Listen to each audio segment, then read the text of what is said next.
Global equity markets lifted once again overnight, with both US and European markets showing some gains.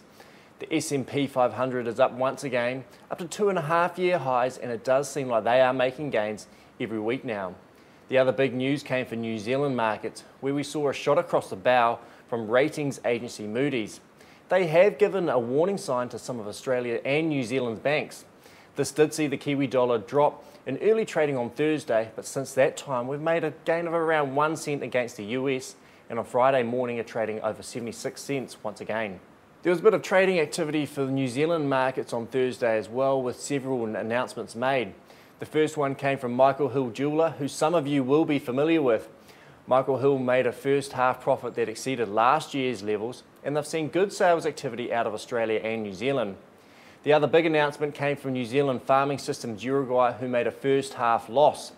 Of course, Olam International out of Singapore took a majority stake in this company last year, and it looks like they will follow through with their promise to go back to shareholders for further cash.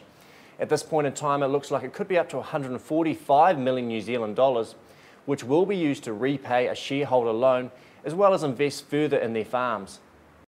New Zealand and international wool prices continue to look fairly strong and of course have lifted significantly through last year.